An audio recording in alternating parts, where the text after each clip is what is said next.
Welcome back to War Thunder and welcome to another ship video, and today I want to talk about map design. And why is that? Because I think with this test the only difference to previous tests was the map, and this is North Sea. First of all, stunning visuals, well done Gaijin team, but very bad balance, especially from the perspective of patrol boats versus destroyers. Bad job Gaijin. And I want to discuss and walk you through my thought process where the problem with this map design lies, and how to fix it, how to solve it, and how to do it also relatively easy and approaches for new map designs, because I think we will see further maps in the future. First of all, another background is the discussion if you should have patrol boats and destroyers in the same match. I say, in my opinion, there is a chance that you can do that successfully, and the Fiji map design was actually pretty good.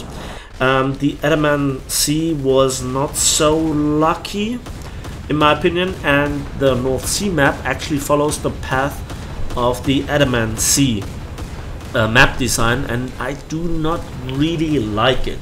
But what I'm talking about, so in the background you can see now the enhanced size of the map, and I'm talking you through. So we have the patrol boat spawn points in I5 and G7, and the destroyer spawn points in E and C5 respectively. Same for the enemy team.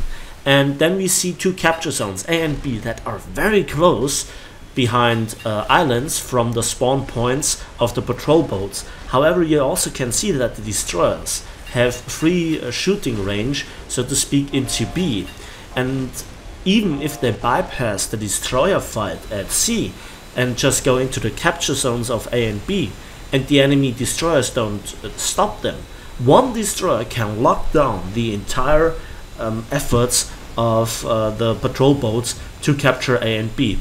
There is no cover. Patrol boats need cover, and this is practically the quintessence of today's discussion. You might see it in the background footage what I'm talking about.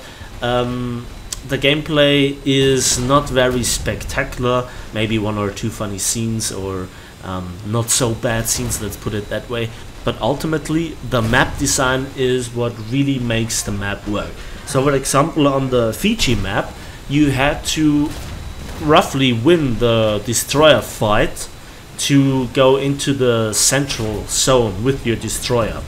Then again, there was cover for the patrol boats that just simply could torp from cover, and the destroyer had little chance to actually do something about it, except if it was a Fletcher that could shoot with the proximity fuses behind the islands, which is one of the reasons why I think the Fletcher is a very problematic destroyer in this kind of balance, in combination with the maneuverability, reload, gun firing arcs, ammunition, turret rotation speed, you name it. It's the absolute nightmare for a patrol boat. Furthermore, a very big problem is for the patrol boats if they want to deal with the destroyers in some sort of ambush style. For example, if a red patrol boat spawns, in order to get into an ambush position for a destroyer, the best way would be to go through the spawn points of the blues and northern patrol boat spawn point, and you know, that's a tricky thing to do in the first place. And again, still, if the destroyer pays attention, he can easily deal with you, especially if he toggles the gunner to fire the secondary gunners, that is, at everything that swims, and then you have an early warning system. And if you just zoom out from the aiming system mod or aiming system view, then you see where you're gonna shoot, you look in the rough direction, you see a patrol boat coming your way, you turn the turrets, load the HE shell, and just blast him out of the water. And he just made a 3 to 5 minute journey in order to get to position. And then you can just easily turn into the torpedoes and dodge them, except if you just did it at the last second before the torpedoes are about to hit you. The big flaw in this map design is actually around about G9. You see that big island between G and E9? That is completely irrelevant. It actually prevents the destroyers to shoot at each other, so they look around, see the patrol boats and then shoot at them. But they also can go into A and B directly with the southern spawns, the southern destroyer spawns. They have easier way to go into A and B than actually going to C. So the destroyer spawn points are further away from C than from A and B. So you kind of see where it's going, and then even if they go to C, meanwhile they can shoot at B and A. So we need some line of sight protection, maybe a high forest on a shallow island or a high island, or kind of sand embankment, whatnot, ridgeline, you name it, to make to give the patrol boats cover. Furthermore, I think you can put cover directly in A and B in some way, shape or form of an objective. For example, a shipwreck, may it be a sunken battleship where the stern is reaching out of the water, or a carrier that has some secret documents that you have to either you know, save or destroy or capture, whatever. Or maybe there are survivors, maybe certain other objectives that I'm currently not thinking about. And then the patrol boats have cover from the destroyers while being in the capture zone.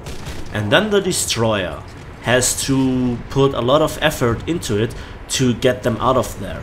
And in melee range, the maneuverability of a patrol boat is really in favor of it in, you know, ranges below 200 meters, for example. And then the destroyer needs help from other patrol boats of his team, which he then has to protect from other destroyers and so forth. You see where this is going? My idea is to actually promote teamwork. And that then is such a sweet thing to do in War Thunder, isn't it? Other map design ideas are just simply harbor maps. We saw already one harbor map, but it was so far purely for patrol boats. And it was a relatively small harbor. If you look at bigger harbors, for example the French U-boat bases from the Second World War, or for example Pearl Harbor, those are relatively big harbors. And you know, Pearl Harbor, we already have that map in War Thunder.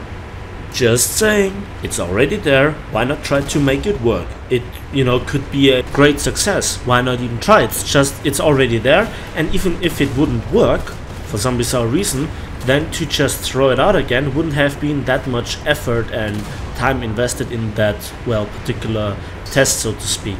So there is, for example, that idea. Now we come to actually implementing bigger ships, and also a harbor map could be a working scenario. So for example, the Operation Catapult, where the HMS Hood was shelling the French ships in the harbor of Mers el Kebir, could be a scenario. So for example, one team attacking. That also implements a new game mode, or a horde of light cruisers attacking some, I'd rather say hull down destroyers that try to slow them down, while patrol boats try to prevent the entering of the harbor at the hands of the light cruisers. So that would be an amazing idea if you think about it, and there are so many varieties. This open map design, which we saw in the North or North Sea map, is nothing that I would support. Thinking then about real battleships, that is a completely different matter, because those things can shoot up to, I don't know, realistically behind the curvature of the Earth, some of them, especially the Yamato, and so you need a spotter plane, and that would be highly complicated, and a devastating blow with the current ship mechanics is highly improbable. So I think we have to really discuss that furthermore in the future. I hope somebody at Gaijin listened. This is a very constructive video. It is about ideas, it is about what I like and do not really like about the current map design.